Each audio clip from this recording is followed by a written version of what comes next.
খেয়াল করবেন যে এই যে কাঁচা কলার গায়ে কিন্তু আটাটা একদম লেগে লেগে গেছে। এই অবস্থায় কিন্তু আপনারা এটাকে অর্থাৎ এই পরিমাণ আটাটা দিতে হবে।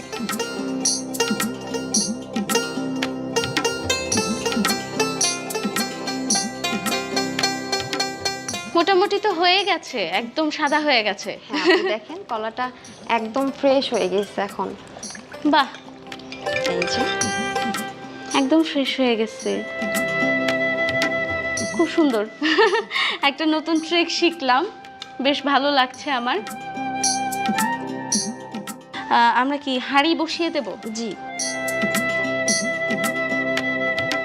প্রথমে আমরা আগুনটাকে আগে ব্যালেন্স করে নেব। আগুনটাকে ব্যালেন্স করে নিয়ে তারপরে আমরা এটাতে তেল দিয়ে দিব।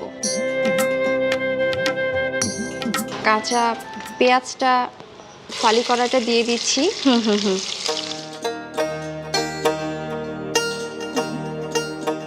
এটা হচ্ছে লাগছে এলাচ, এলাচি, ছোট এলাচি ছোট এলাচি লাগছে। এটা হচ্ছে বড় এলাচি,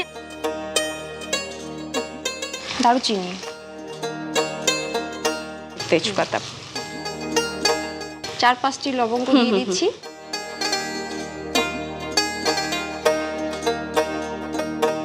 আপনার কি মাটির চুলায় রান্না করা হয়?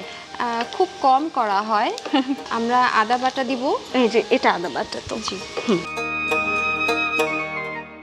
একটু পানি দিয়ে দিব যেন তেলটা ছিটে না আসে। আচ্ছা আচ্ছা।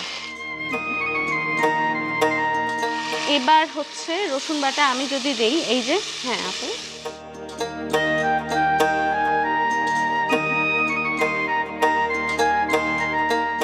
এটা আমরা দিচ্ছি ধনিয়া গুঁড়ো, জিরা গুঁড়ো, তারপরে আমরা হলুদ গুঁড়ো দিব। আচ্ছা। ঝালটা